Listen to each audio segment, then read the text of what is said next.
শহীদ শরীফ উসমান হাদির চেতনা লালন করতেছি। বেঈমানের গোষ্ঠী যদিও একটা শহীদ শরীফ উসমান হাদির মৃত্যুবরণ করায় দিতে পারে, একটা শহীদ শরীফ উসমান হাদিকে দুনিয়া থেকে বিদায় করে দিতে পারে, কিন্তু আমরা সাক্ষী দিব, আমরা তাকাইয়া দেখবো, না না এটা হতে পারে না।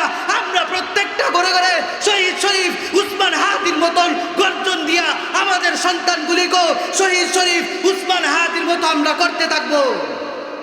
কি মনে করছো এই নাস্তিকের দলেরা? আজকে আমার ভাইকে শহীদ করেছো, মনে করছো তোমরা জিতে গেছো?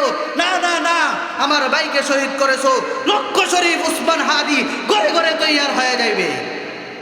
শহীদ শরীফ উসমানকে হাদিকে দুনিয়া থেকে বিদায় করে তোমরা খুশি হয়েছো। এখনো পর্যন্ত শহীদ শরীফ উসমান হাদির আপডেট খবর আমরা পাই নাই।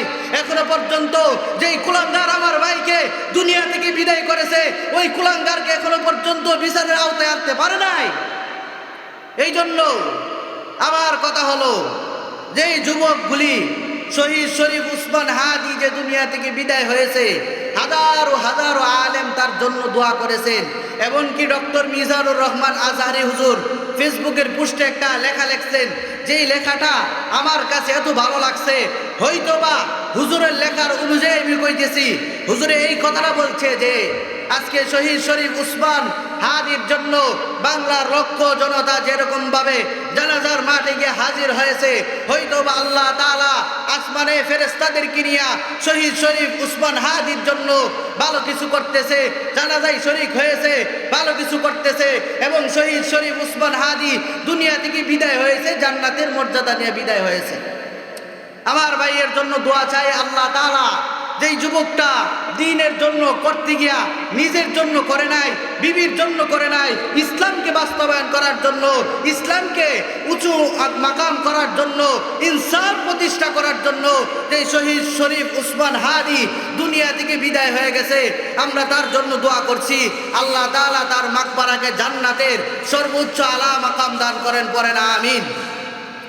آله وأصحابه أجمعين.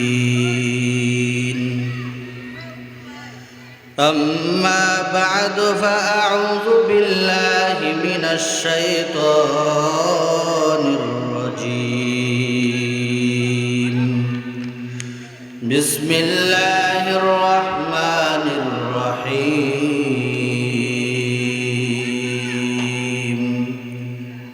كل نفس ذائقة الموت. وقال النبي صلى الله عليه وآله وسلم كفى بالموت واعظا، أو كما قال النبي عليه الصلاة والسلام. اللهم صل على محمد وعلى آل محمد كما صليت على إبراهيم وعلى آل إبراهيم إنك حميد مجيد. اللهم بارك على محمد وعلى آل محمد كما باركت على إبراهيم وعلى آل إبراهيم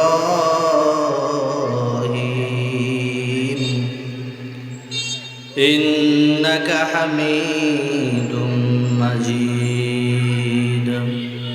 ভাই শেষে দিয়ে শীষ করে তাই দেখি শীষ লাস্টে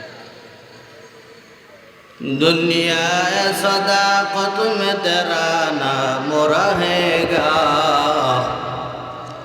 दुनिया सदाकत में तेरा नाम रहेगा, है सिद्दीक तेरा नाम से इस्लाम रहेगा, है सिद्दीक तेरा नाम से इस्लाम रहेगा. दुनिया शुजाअत में तेरा नाम रहेगा, दुनिया शुजाअत में तेरा नाम रहेगा। ऐ फारूक तेरा नाम से इस्लाम रहेगा, ऐ फारूक तेरा नाम से इस्लाम रहेगा। दुनिया मुअज्जिन में तेरा नाम रहेगा, दुनिया मुअज्जिन में तेरा नाम रहेगा। ऐ बेलाल तेरा नाम से इस्लाम रहेगा, ऐ बेलाल तेरा नाम से इस्लाम रहेगा। আলহামদুলিল্লাহ। ঐতিহ্যবাহী খাদিমুল ইসলাম যুব সংগঠনের উদ্যোগে 13তম বার্ষিক ইসলামী মহাসম্মেলনের আজকের এই ইসলামী মহাসম্মেলনের সম্মানিত সভাপতি প্রধান অতিথি হযরতুল আল্লাহ গোটা বাংলাদেশের অত্যন্ত সুরলিত ভাষায় যিনি যুবকদের চমৎকার বয়ান করে থাকেন, আজকের মাহফিলের প্রধান অতিথি হযরতুল আল্লাহ হযরত মাওলানা মুফতি আনিসুর রহমান আশরাফি হাফিজাহুল্লাহ। আজকের মাহফিলের বিশেষ অতিথি বৃন্দ মুআজ্জাজ মুকাররম হযরত উলামায়ে কেরাম, দিন প্রিয় ইসলাম প্রিয় দিনদার মুসলমান যুবক ভাইয়েরা, মুরব্বী বাবারা, পর্দার আড়ালের অবস্থানরত শ্রদ্ধেয় ও সম্মানিত মা ও বোনেরা, মহান দয়াময় আল্লাহ পাক রব্বুল আলামিনের দরবারে লাখো কোটি শুকর ও সুজুদ যে মহান দয়াময় আল্লাহ পাক রব্বুল আলামিন আজকের আজিম ও শান ওয়াজ ইসলামী মহাসম্মেলনে আপনাকে আমাকে কিছু কথা বলার শোনার জন্য যে আল্লাহ কবুল এবং মঞ্জুর করেছেন, সেই জন্য আমরা সকলেই মালিকের দরবারে শুকর আদায় করি, বলি আলহামদুলিল্লাহ। আল্লাহ পাক রব্বুল আলামিনের দরবারে লাখো কোটি শুকর ও সুজুদ যে মহান দয়াময় আল্লাহ পাক রব্বুল আলামিন আপনাকে আমাকে সুযোগ করে দিয়েছেন কথা বলার শোনার, সেই জন্য আমরা কালিমাতুশ শুকর আদায় করি আলহামদুলিল্লাহ। লক্ষ কোটি দুরূদ আর সালাম হযরত মুহাম্মদ মুস্তাফা আহমদ মুস্তাফা সাল্লাল্লাহু আলাইহি ওয়াসাল্লামের উপর। সর্বকোটি শুকর যাদের অক্লান্ত পরিশ্রমের মাধ্যমে আজকের এই সুন্দর আয়োজন, আল্লাহ পাক রব্বুল আলামিন আয়োজন কমিটিকে কবুল করুন, দুনিয়া ও পরকালে নাজাতের জরিয়া হিসাবে কবুল আর মঞ্জুর করুন, সমস্যরে পড়েন আমিন। আমি আপনাদের সামনে পবিত্র মহাগ্রন্থ আল কুরআনুল কারীমের ছোট্ট একটি প্রসিদ্ধ আয়াত, যে আয়াত কিছুক্ষণ আগেও আপনাদের মসজিদের মাঠে জানাজা হয়েছিল, জানাজার মাঠে আমরা শুনছি, এই আয়াতটা আমি আপনাদের সামনে তেলাওয়াত করেছি। এই আয়াতের অর্থ আমরা সবাই জানি, সমস্যা শুধু একটাই, আমরা মানতে পারি না। তেলাওয়াতকৃত আয়াতের ভিতরে আল্লাহ পাক রব্বুল আলামিন বলে কুল্লু নাফসিন যায়িকাতুল মাউত। আল্লাহ পাক রব্বুল আলামিন বলেন দুনিয়ার সমস্ত মানুষ মরণশীল। শুধু মানুষ হয় নাই, আল্লাহ বলেন যত হিংস্র প্রাণী আছে সবাই মরণশীল। কোনো কোনো মানুষের মরণ হবে ইমানের হালতে, আবার কারো কারো মরণ হবে বেঈমানের হালতে। মরণ সবারই হবে, মরণ থেকে কেউ পলায়ন করতে পারবে না, এটা সম্ভব না। এজন্য মরণ সবার আসবে, সবার মরণ হবে, কিন্তু কারো কারো মরণটা হবে ইমানের হালতে, আবার কারো কারো মরণ হবে বেঈমানের হালতে। ইমানের হালতে যাদের মরণ হবে তাদের কপাল বড় ভালো। কয়েকদিন আগে আপনারা সোশ্যাল মিডিয়াতে যে খবরটা দেখেছেন, আমার দ্বীনি ভাই শহীদ শরীফ উসমান হাদি দুনিয়া থেকে বিদায় হয়ে গেছেন। শহীদ শরীফউদ্দিন উসমান হাদি ভাই দুনিয়া থেকে বিদায় হয়ে গেছেন। যেই সমস্ত বেঈমান কুলাঙ্গারগুলি আমার ভাইকে দুনিয়া থেকে বিদায় করেছেন, তারা মনে মনে ভাবতেছেন হয়তোবা আমরা শহীদ শরীফ উসমান হাদিকে দুনিয়া থেকে বিদায় করে আমরা জিতে গেছি। না না, বরংস তোমরা যারা আমার ভাই শহীদ শরীফুল ইসলাম হাদিকে দুনিয়া থেকে বিদায় করেছো, তোমরা মনে করছো জিতে গেছি। না না, বরংস আমার ভাই শহীদ শরীফ উসমান হাদি ভাই দুনিয়া থেকে বিদায় হয়েও জিতে গেছে। তোমরা যারা বিদায় করেছো তোমরা তো জিতো নাই, বরংস তোমরা মরে গেছো। আল্লাহ তাআলা বলে ওয়ালা তাকুলু লিমান ইউকতালু ফি সাবিলিল্লাহ। আল্লাহ বলে আমার রাস্তায় যারা শহীদ হয়েছে, ফি সাবিলিল্লাহ মানে আমার রাস্তায় যারা শহীদি মৃত্যুবরণ করছে, ফি সাবিলিল্লাহ বাল আহইয়াউ ওয়ালাকিন লা তাশউরুন। আল্লাহ বলে ওয়ালা তাকুলু লিমান ইউকতালু ফি সাবিলিল্লাহি আমওয়াত। আমার রাস্তায় যারা শহীদ হয়েছে বরঞ্চ তারা মরে নাই, কিন্তু যারা তোমরা আমার শহীদ শরীফ উসমান হাদি ভাইকে গুলি হত্যা চালায়া দুনিয়া থেকে বিদায় করে দিয়েছো, তোমরা মনে মনে ভাবতেছো যে তোমরা বুঝে জিতে গেছো। না না, বরং আমার ভাই জীবিত আছেন, বাল আহইয়া আমার ভাই জীবিত আছেন। তোমরা যারা আমার ভাইকে শহীদ করেছো তোমরাই মরে গেছো। এই জন্য শহীদ শরীফুল ইসলাম হাদি ভাই দুনিয়া থেকে বিদায় হয়ে গেছেন। আমরা তাকাইয়া দেখেছি হাজারো হাজারো আলেম উলামারা শহীদ শরীফুল ইসলাম হাদির জন্য দোয়া করেছেন। যেই জানাজা শহীদ শরীফুল ইসলাম হাদির জন্য হয়েছে ঢাকার রাজধানীতে, ইতিহাস সাক্ষী দেয় যে এরকম জানাজা আর হয় নাই।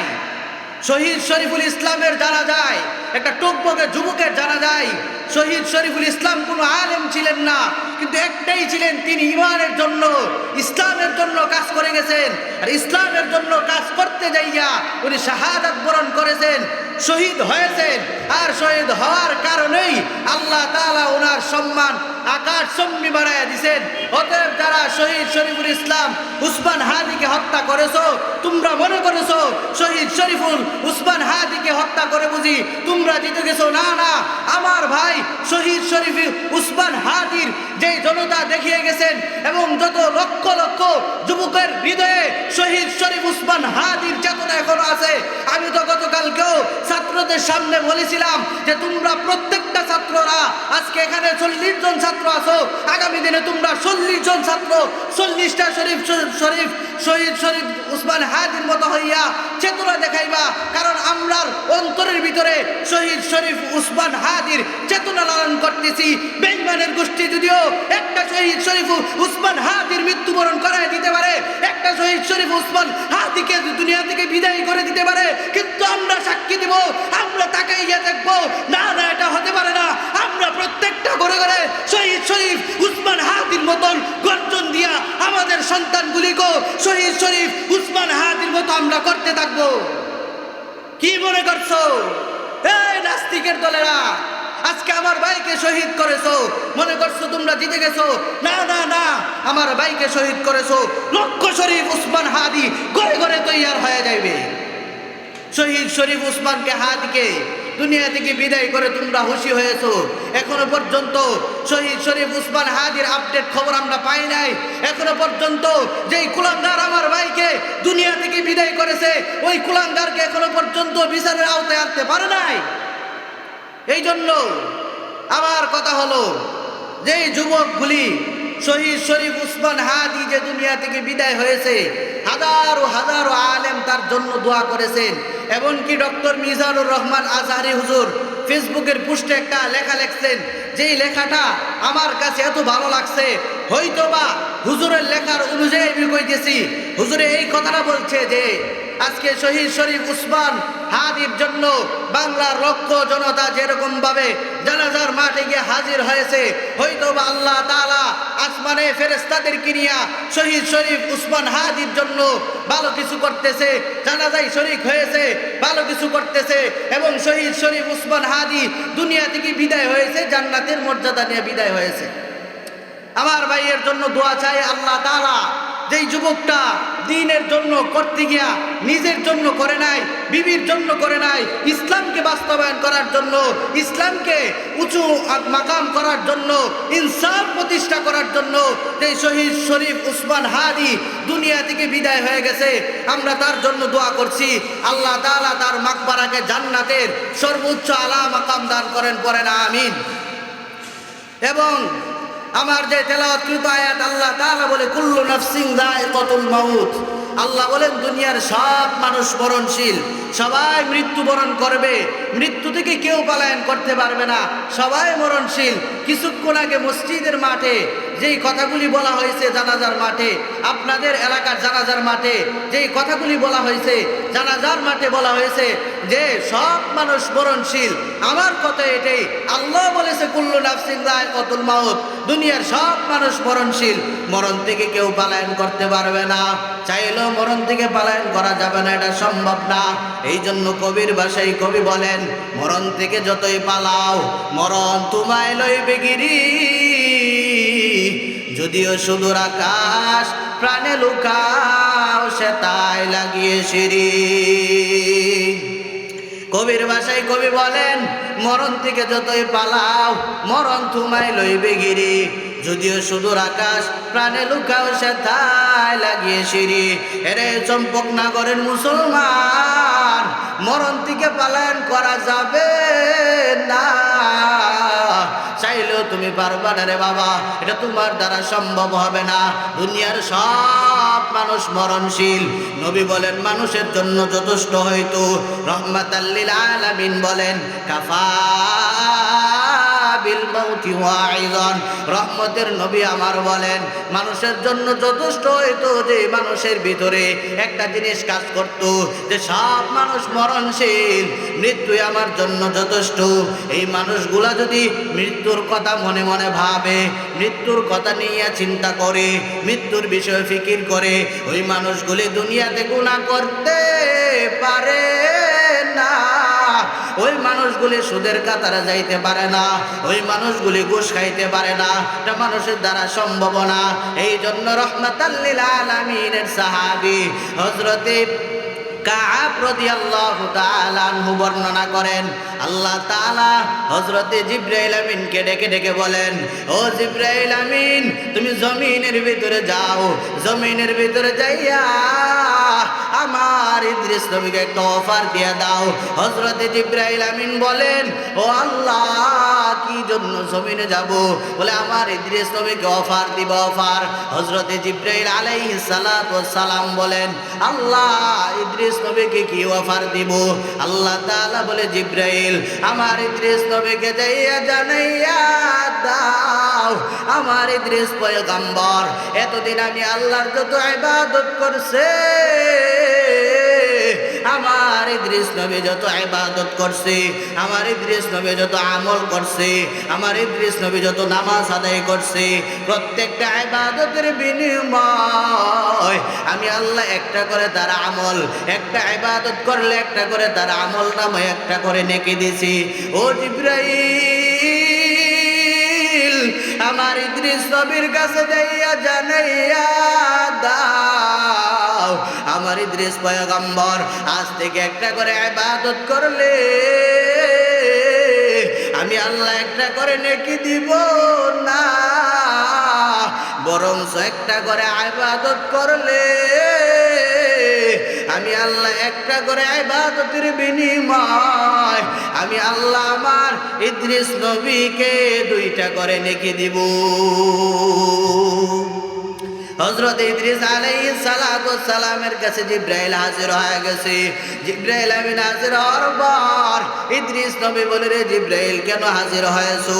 নিজের কোনো কাজে আসি নাই, কেন আসছো? আল্লাহ পাঠাইছে। কেন পাঠাইছে? বলে আল্লাহ তাআলা তোমাকে অফার দিয়েছে। হযরত ইদ্রিস আলাইহিস সালাতু ওয়াস সালাম আল্লাহর অফার পাওয়ার পর ইদ্রিস নবী একটু খুশি হয়ে গেছে। দুনিয়ার মানুষ, ও চম্পকনগর এলাকার মুসলমান, দুনিয়ার কোনো ব্যক্তি, দুনিয়ার কোনো চেয়ারম্যান যদি কোনো মানুষকে অফার দেয় বড় খুশি হয়ে যায়। দুনিয়ার কোনো মেম্বার যদি কোনো মানুষকে ডাকে একটা অফার দেয়, ইউনিয়নের একটা জনতাকে অফার দেয়, দুনিয়ার মেম্বার, দুনিয়ার মানুষ বড় খুশি হয়ে যায় যে ইদ্রিস নবীকে স্বয়ং আল্লাহ অফার দিয়েছে। অফার ইদ্রিস নবী আল্লাহর অফার পাওয়ার পর ইদ্রিস নবী আবার খুশি হইয়া গেছে। ইদ্রিস নবী খুশি হইয়া বলে, ও জিবরাইল আমিন ভাই ভাই, আমার আল্লাহ কি অফার দিছে বলো না। হযরত ইদ্রিস আলাইহিস সালাতু ওয়াস সালামের কথা শুনে জিবরাইল আলাইহিস সালাতু ওয়াস সালাম বলেন, আল্লাহ তাআলা তোমাকে অফার দিছে, এতদিন তুমি যত ভালো কাজ করছো, নেক আমল করছো, নামাজ আদায় করছো, প্রত্যেকটা ইবাদতের বিনিময়ে এতদিন আমার আল্লাহ তোমার আমল নামায় একটা করে নেকি দিছে। ও ইদ্রিস পয়গম্বর, আজ থেকে আমার আল্লাহ তোমাকে একটা করে নেকি দিবে না, বরঞ্চ একটা করে ইবাদত করলে আমার আল্লাহ তোমাকে দুইটা করে নেকি দিবেন। সুবহানাল্লাহ। হযরত ইদ্রিস আলাইহিস সালাতু ওয়াস সালাম আল্লাহর অফার পাওয়ার পর ইদ্রিস নবী আবার বড় খুশি। ইদ্রিস নবী খুশি হইয়া তার অন্তরের ভিতরে লোভ জমা হয়েছে। লোভ, কিসের লোভ জমা হয়েছে? বলে দুনিয়ার কোন বাড়ির লোভ, গাড়ির লোভ, টাকার লোভ, নারীর লোভ না রে বাবা, না না। ইদ্রিস আলাইহিস সালাতু ওয়াস সালামের অন্তরে দুনিয়ার কোন বাড়ি, গাড়ি, টাকার লোভ হয় নাই। ইদ্রিস নবীর অন্তরে আল্লাহ তাআলার একটা মহাব্বত সৃষ্টি হয়েছে। ইদ্রিস নবী বসে বসে চিন্তা করে, এতদিন যত আমি আল্লাহর ইবাদত করলাম, আমার আল্লাহ মায়া কইরা আমাকে একটা ইবাদত করলি, একটা করে নেকি দিছে। আজ থেকে আমার আল্লাহ ঘোষণা দিয়ে দিছে, একটা করে ইবাদত করলে আমার আল্লাহ দুইটা করে নেকি দিবে। ও জিবরাইল আমিন, আল্লাহর কাছে যাইয়া বলো না, আল্লাহ যেন আমার একটা ইবাদত করলে যদি দুইটা নেকি দেয়, আল্লাহ যদি আমার হায়াত কিছুদিনের জন্য আরো বাড়াইয়া দেয়, এই দুনিয়াতে আমি যতদিন থাকবো, এই দুনিয়াতে যতদিন আমি বাঁচবো, আমি আমার মাওলার ইবাদত বেশি বেশি করব। এরে ইদ্রিস, এরে জিবরাইল আমিন, আল্লাহর কাছে বলি আমার হায়াতটা একটু বাড়াইয়া দাও। জিবরাইল আমিন ইদ্রিস নবীর কথা শুনে আল্লাহর কাছে হাজির হয়ে গেলেন। আল্লাহ তাআলাকে ডাকদা বলেন, ও দয়ার আল্লাহ, তোমার পয়গম্বর ইদ্রিস আলাইহিস সালাতু ওয়াস সালাম এখন তোমার অফার পাইয়া তোমার কাছে হায়াত চায়। আল্লাহ তাআলা ডাকদা বলে, ও জিবরাইল, আমার কাছে যদি হায়াত চায়, ও জিবরাইল, হায়াতের লিস্টটা যা ছিল এটা তো আমার কাছে আমি রাখি নাই, আমি হযরত আজরাইলের কাছে দিয়ে রাখলাম। যাও না আজরাইলের কাছে, ইদ্রিস নবীকে নিয়ে তুমি চতুর্থ আসমানে আজরাইলের কাছে যাও। আজরাইলের কাছে যাইয়া, ও আজরাইলের কাছে যাইয়া বলো না আমার ইদ্রিস নবীর কতদিন হায়াত বাকি আছে। হযরত জিবরাইল আলাইহিস সালাতু ওয়াস সালাম তার নূরের পাখার মধ্যে ইদ্রিস নবীকে নিয়া চতুর্থ আসমানে চলে গেলে, চলে গিয়া চতুর্থ আসমানে হযরত ইদ্রিস নবীকে রুমের কক্ষে রেখে আর জিবরাইল আলাইহিস সালাতু ওয়াস সালাম আজরাইলের রুমে ঢুকলেন। আজরাইলের রুমে ঢুকার পর হযরত আজরাইল জিবরাইলকে দেখার পর জিবরাইল আলাইহিস সালাতু ওয়াস সালামকে আজরাইল সালাম দিয়া বলেন, এ জিবরাইল আমিন ভাই, কেন আমার কক্ষে আসলা? কি জন্য হাজির হয়েছো? বলে আল্লাহ পাঠাইছে। বলে কেন পাঠাইছে? বলে আল্লাহ তাআলা তার পয়গম্বর হযরত ইদ্রিস আলাইহিস সালাতু ওয়াস সালামের একটা অফার দিয়েছিলেন। ইদ্রিস নবী অফার পাওয়ার পর এখন আল্লাহর কাছে হায়াত চায়। ও জিবরাইল, ও আজরাইল, আল্লাহ তাআলা বলছি তুমি হায়াতটা কিছুদিনের জন্য বাড়াইয়া দেওয়ার জন্য। ইদ্রিস আলাইহিস সালাতু ওয়াস সালামের কথাটা যখন জিবরাইল আজরাইলের কাছে বলছি, আজরাইল সাথে সাথে মৃত্যুর লিস্টটা হাতের মধ্যে নিছে। এই চম্পকনগরের মুসলমান, বুঝাইবার জন্য বলি রে বাবা, একটু মনোযোগ দিয়ে শুনো রে বাবা। জিবরাইল আলাইহিস সালাতু ওয়াস সালামের কথা শোনার পর আজরাইল মৃত্যুর লিস্টটা হাতের মধ্যে নিছেন।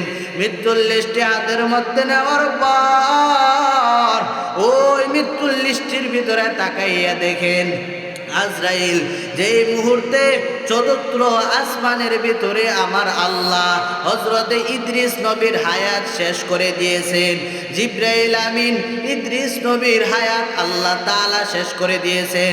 আজরাইল আলাইহিস সালাতু ওয়াস সালাম মৃত্যুর লিস্ট দেখার পর ও জোরে বললেন সুবহানাল্লাহ।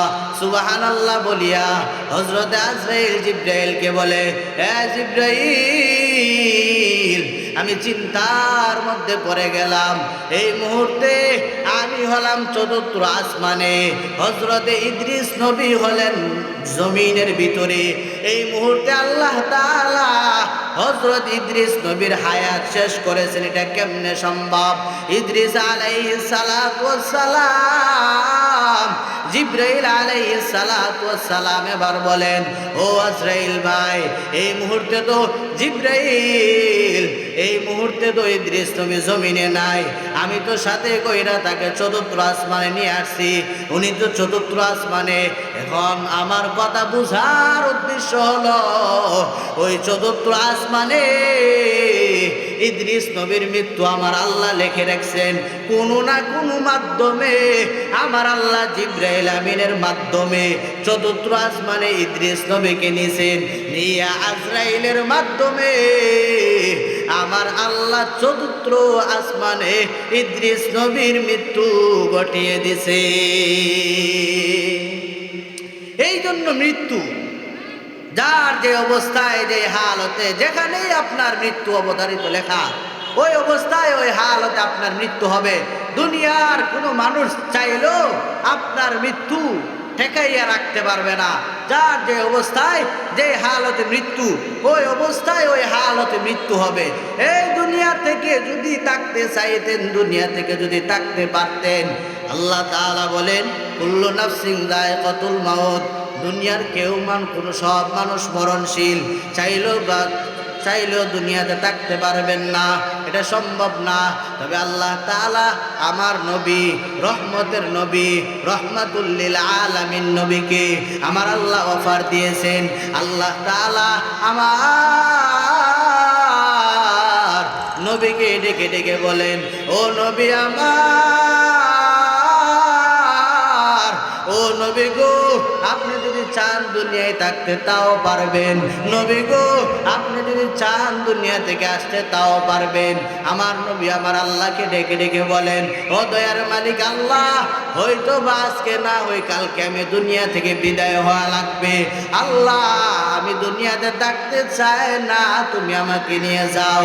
এই মুসলমান, আমার কথা বুঝার বিষয় হলো যে নবী দুনিয়াতে থাকতে পারেন নাই, তুমি আর আমি সলমুদ্দি আর কলমুদ্দি, কথায় কথায় মিথ্যা, কথায় কথায় গীবত, কথায় কথায় সুদের সাথে সম্পর্ক, ঘুষের সাথে সম্পর্ক, কথায় কথায় হারামের সাথে সম্পর্ক। কেন রে বাবা, দুনিয়া থেকে চিরস্থায়ী আসছো? না রে বাবা, না না, এই দুনিয়াটা হলো ক্ষণস্থায়ী। তুমিও দুনিয়া থেকে বিদায় হইবা, আমিও দুনিয়া থেকে বিদায় হয়ে যাইব। অতএব দুনিয়া দুনিয়া দুনিয়া লইয়া বাহাদুরি করিও না, গুনাহের কাজ করিও না, মিথ্যা বলিও না, সিগারেট করিও না, এই সুদের সাথে সম্পর্ক করিও না, ঘুষের সাথে সম্পর্ক করিও না। আল্লাহ তাআলার কাছে দোয়া করো, আল্লাহ তুমি আমার যে অবস্থায় রাখো, তুমি আমাকে বাড়ি দিছো, গাড়ি দিছো, টাকা দিছো, দণ্ড উলত দিছো, আল্লাহ গো, এই সবের ভিতরে আমার সফলতা নয়, আমার সফলতা হলো আল্লাহ তুমি যদি আমারে ইমানের হালতে মরণ দাও।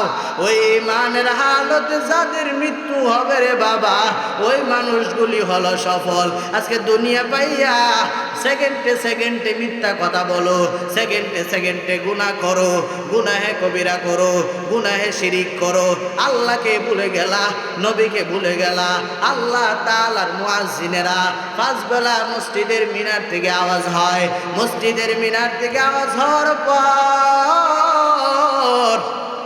আজকে তোমার মন চায় না মসজিদে আসার জন্য, তোমার মন চায় না নামাজের জন্য। কেন রে বাবা, জীবনে কি এত বেশি গুনাহ করছো, এত অন্যায় করেছো, এত অপরাধ করেছো?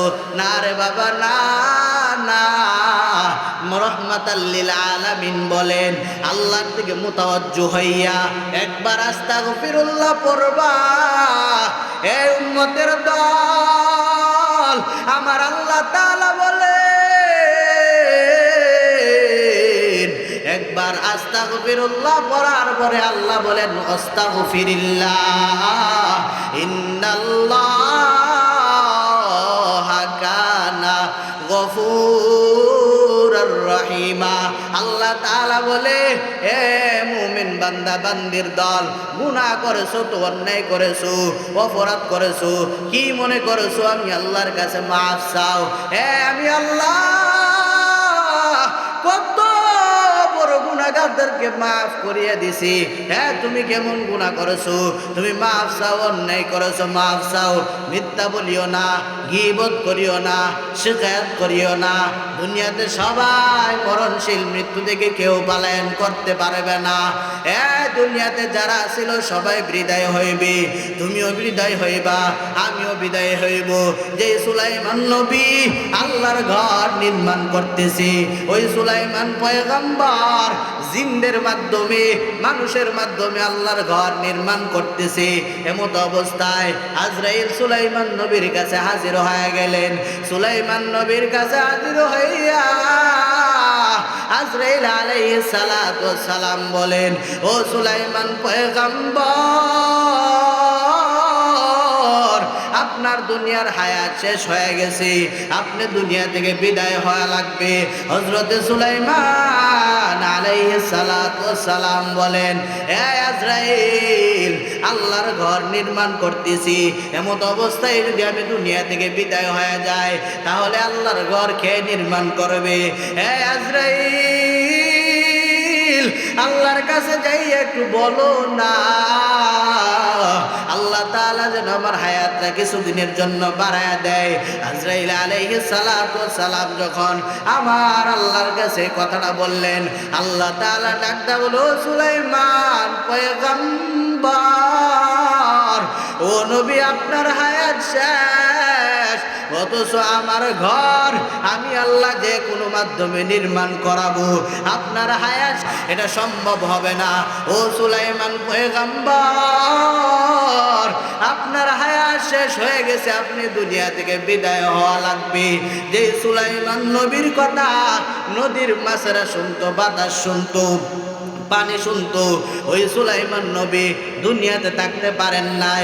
এই জন্য আমার কথা হলো, ভাই, দুনিয়া থেকে তুমিও বিদায় হওয়া লাগবো, আমিও বিদায় হওয়া লাগবে। তোমার মৃত্যুটা যদি ইমানের হালতে না হয়, দুনিয়াতে তুমি সফল হলেও সফল কিছু হবে না। কারণ মৃত্যুর সময় যে ব্যক্তি সফল হবে, ওই ব্যক্তি আসল সফল। নবীর সাহাবায়ে কেরামের দল, মায়ার নবীর সাহাবায়ে কেরামের দল বলেন, আল্লাহ তাআলার নবী হাদিসের ভিতরে নবী পাক বলেন, রাহমাতাল লিল আলামিনের সাহাবীরা একটা জায়গায় যুদ্ধ করে, জিহাদ করে যখন মদিনার উদ্দেশ্যে রওনা হয়ে গেলেন, মদিনার উদ্দেশ্যে রওনা হওয়ার পর গুরার ভিতরে সরে হইয়া রাহমাতাল লিল আলামিন নবী সামনের দিকে সরে হয়ে আছেন, সাহাবায়ে কেরাম পিছন দিক দিয়ে সরে হয়ে আছেন। সাহাবায়ে কেরাম বলেন, আমরা নবীকে সামনে দিয়ে আমরা পিছন দিক দিয়ে আস্তে আস্তে যাচ্ছি, হঠাৎ করে আমরা তাকাইয়া দেখি একটা যুবক, আগন্তুক যুবক সন্তান, চুলগুলো এলোমেলো অবস্থায় আমাদের দিকে আসতেছে। আমরা সামনের দিকে যাচ্তেছি, ওই যুবকটা আমাদের দিকে আসতে আসতে আসতে আসতে আমাদের কাছে এসে জিজ্ঞাসা করে, ও নবীর সাহাবায়ে কেরামের দল, তোমাদের মধ্যে নবীকে, নবীর পরিচয় দাও। সাহাবায়ে কেরাম বলেন, আমরা প্রথমে মনে করলাম লোকটা বুঝি মুনাফিক হবে, ইহুদি হবে, এই জন্য নবীর পরিচয় আমরা লোকটার কাছে দেই নাই, আমরা নবীর পরিচয়টা গোপন রাখলাম। অতএব নবীর পরিচয় গোপন রেখে আমরা সাওয়ারি অবস্থায় সামনের দিকে যাচ্ছি, হঠাৎ করে আমরা পিছন দিক দিয়ে তাকাইয়ে দেখি ওই লোকটা পিছন দিক দিয়ে আমাদের সাথে আসতেছে।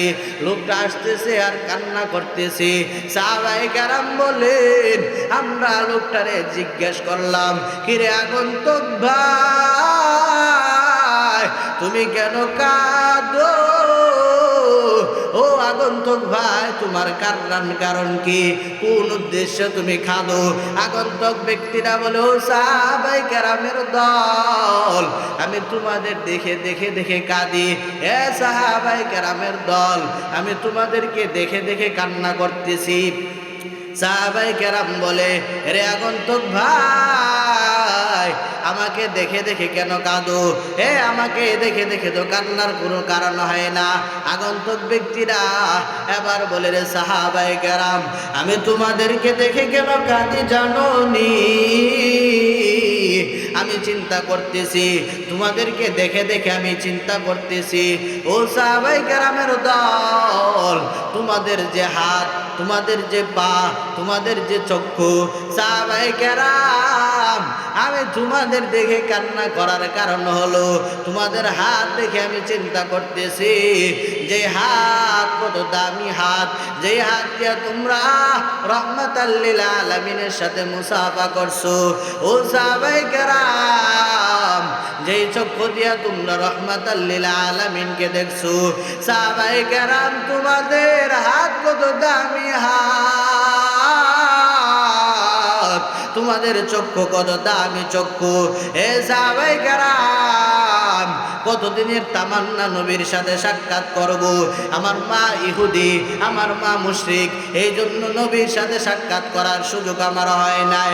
যখনই আমি বলি আমার নবীর সাথে আমি সাক্ষাৎ করব,